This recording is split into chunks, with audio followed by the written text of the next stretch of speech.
moteur ou du dispositif d'arrêtoir de culasse. Alors pour relâcher la culasse facilement, il faudrait 3 mains. Il y a bien une sécurité de chargeur, mais si on doit changer de bras, on est embêté parce qu'il n'y en a pas de ce côté-là.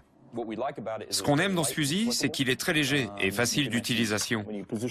Une fois en position, on est très à l'aise pour tirer et viser sa cible. En gros, on a essayé de garder tout ce qui nous plaisait dans le M16. Les ingénieurs de Magpul sont partis du design du M16 classique. Ils ont remanié certaines pièces comme la poignée d'armement arrière, retiré le tube amortisseur arrière et mis la carcasse inférieure au goût du jour. Alors que le projet avançait, de plus en plus de pièces ont été reconçues jusqu'à ce qu'il ne reste du M16 que le canon, le mécanisme de réglage de tir et la tige du guidon. En partant de ces pièces, Magpul a inventé un fusil totalement nouveau, à la carcasse moderne et robuste, qui s'est avéré peser 200 grammes de moins que le M16. Cette nouvelle conception leur a permis d'ajouter des améliorations comme une crosse pliable, un appui-jour réglable et un système de rails pour installer une lunette. Ils ont ensuite rajouté des boutons ambidextres ainsi qu'un canon flottant pour augmenter la précision. On a fait en sorte qu'un novice puisse le prendre en main et comprendre directement comment il fonctionne, rien qu'en l'observant et en le touchant. Et ils ont eu bien raison. La première fois que j'ai pris cette arme, j'avais l'impression de la connaître.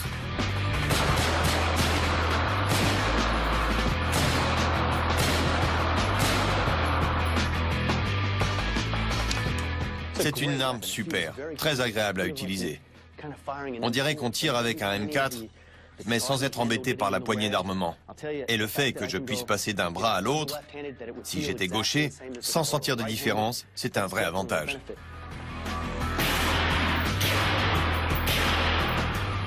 Cette arme est prête à l'emploi. On peut rentrer dans une pièce et tirer des balles de 5 mm 56, des munitions standards pour un fusil d'assaut d'infanterie. Elle est très agréable et se cale bien en s'enfonçant dans l'épaule. Repérer la cible, facile. Appuyer sur la gâchette, pareil. Boum, je peux atteindre facilement ma cible et avec une grande précision. Mais le plus grand point fort du Masada, c'est son design modulaire. Si on me donne pour mission d'abattre une cible à longue distance, je peux facilement installer un canon de 45 cm pour réussir ce tir. Si on me confie une autre mission qui nécessite un fusil plus petit, ou même plus pratique, ce n'est pas un problème avec cette arme. Dégagez! C'est une arme d'une grande souplesse d'emploi. Tout a été très bien pensé puisqu'elle a été construite en partant de rien. Si vous l'envoyiez aujourd'hui à nos troupes dans les pays en guerre, les soldats la sortiraient du carton et sauraient tout de suite s'en servir. Pas besoin d'avoir inventé la poudre. Techniquement, le design Magpul est excellent. Ils ont créé une arme très fiable grâce à son système de piston unique.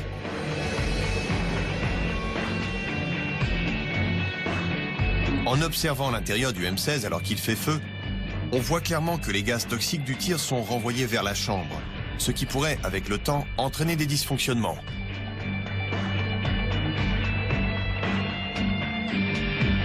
Le tout nouveau Masada possède une surface de contact acier-acier, ce qui rend le processus de mise à feu moins brutal et plus efficace.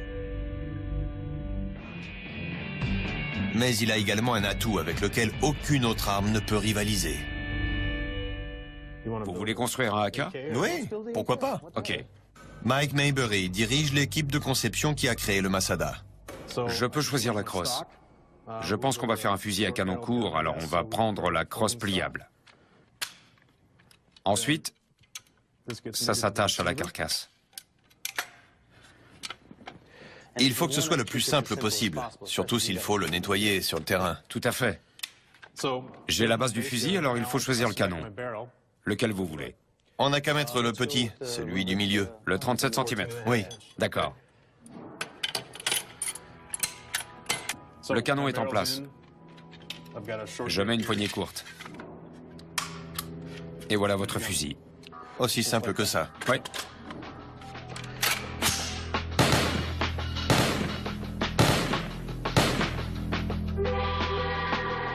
Le Masada peut très facilement imiter le légendaire AK-47 et tirer la même balle. Alors vous me dites que je peux transformer ce fusil en une arme qui tire des balles de 7 mm 62 par 39? Exactement. Elle peut tirer la balle de l'AK-47? Oui.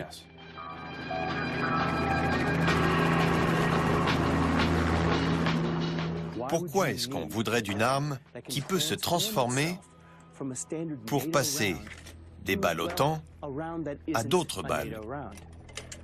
Je vais vous le dire. Il y a peut-être des hommes qui aimeraient avoir le confort d'une arme qu'ils connaissent très bien, mais sans tirer pour autant des balles au temps. Prenez par exemple une unité d'opération spéciale en mission secrète en territoire ennemi.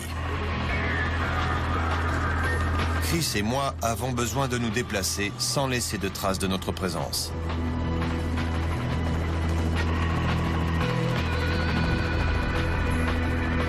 Avec le Masada configuré pour tirer les mêmes balles que l'AK-47, on peut utiliser les balles de l'ennemi. C'est un moyen malin de laisser une empreinte très légère.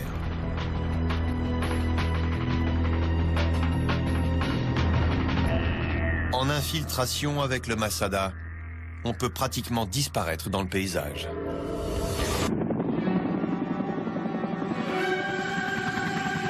Quelle est la première image qui vous vient à l'esprit quand vous pensez hélicoptère de combat? Apocalypse Now, le classique de Francis Ford Coppola sur la guerre du Vietnam. Ces puissantes mitrailleuses faisaient pleuvoir des balles depuis le ciel du Vietnam sur les ennemis au sol, terrifiés. Mais la technologie des années 60 et les matériaux de fabrication limitaient les performances de ces armes.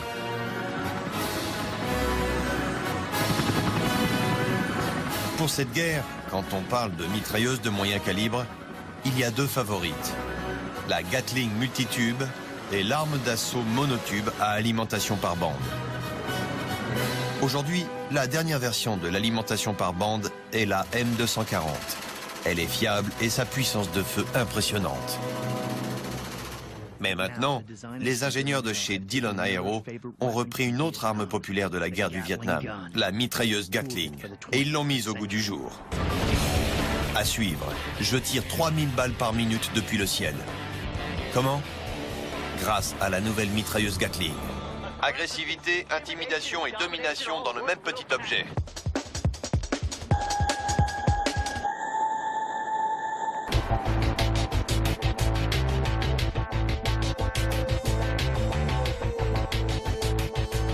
Voici la mitrailleuse Gatling Dillon M134. Grâce à sa technologie et ses matériaux de pointe, elle est conçue pour être légère, rapide et ultra fiable.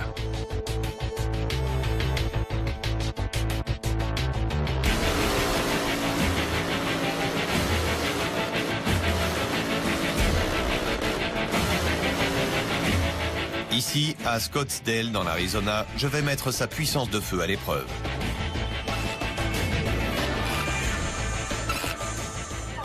La mitrailleuse Gatling a été inventée pour être une arme aéroportée, alors on l'utilisait dans les hélicoptères et les avions. Chris Dillon est le vice-président de Dillon Aero. Ce qui rend la mitrailleuse Gatling supérieure à la M240 et aux autres armes monotubes, c'est sa capacité à tirer très vite. La M240 tire 750 balles par minute, alors que la mitrailleuse Gatling en tire 3000, soit environ 4 fois plus. Le secret de la vitesse de tir de la mitrailleuse Gatling, c'est qu'elle utilise 6 canons au lieu d'un. En se servant de nouveaux matériaux, les ingénieurs ont réussi à augmenter sa fiabilité. Elle peut donc tirer rapidement sans tomber en panne. La mitrailleuse Dillon a une cadence de tir environ 4 fois supérieure à celle de la M240. Elle devrait donc être environ 4 fois plus précise, non? Faux. Elle est bien meilleure que ça. Selon ces chiffres, la mitrailleuse Gatling devrait avoir un taux de tir environ 4 fois plus important que celui de la M240. Mais en réalité, il est 9 fois plus important. Cet écart s'explique par le fait qu'on obtient certains avantages en termes de précision et de performance au-delà d'une certaine cadence de tir. Environ 2000 balles par minute. Dans notre comparaison, en tirant une rafale de 10 secondes sur la cible, la M240 tire 130 balles et touche 10 fois la cible, alors que la mitrailleuse Dillon la touche plus de 110 fois.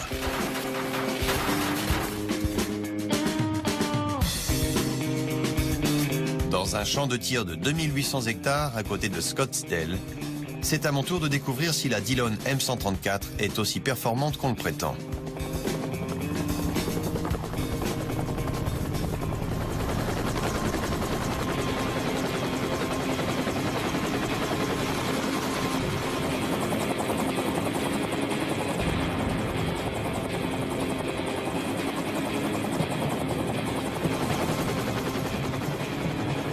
La M134 tire 3000 balles par minute,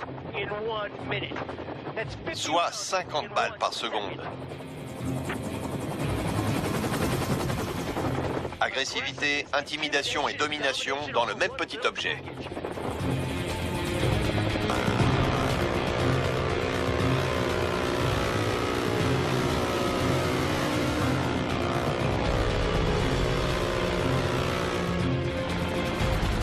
Elle est simple à utiliser. Avec un alliage de titane à faible densité, l'équipe de chez Dillon a créé une mitrailleuse 20% plus légère que des armes semblables. Grâce à cet affût conçu spécialement, je peux viser facilement sous n'importe quel angle. Les canons rotatifs tournent sans aucune difficulté. Il n'y a pas de vibration ou de relèvement du canon causé par le recul comme dans une mitrailleuse à bande. Rien de tel pour indiquer un tir de surpression que le rugissement de la M134.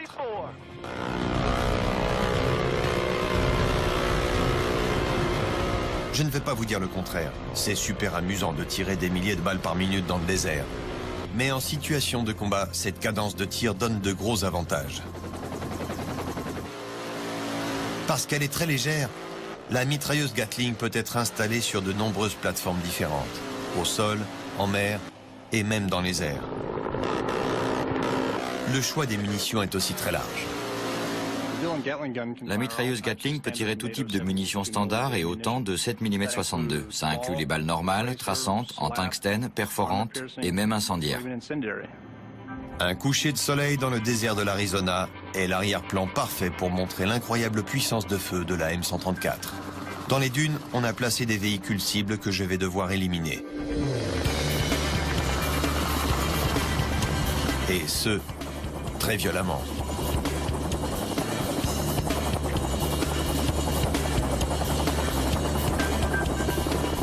Vous pouvez y aller.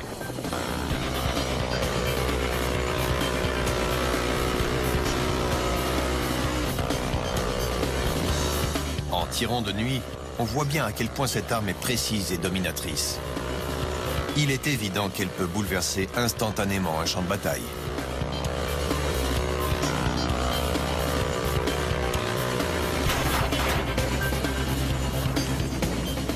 Fin des tirs. Tirer avec cette mitrailleuse Gatling, c'est inquiétant, mais c'est beau. Disons que je suis heureux d'être derrière la M134 et non devant.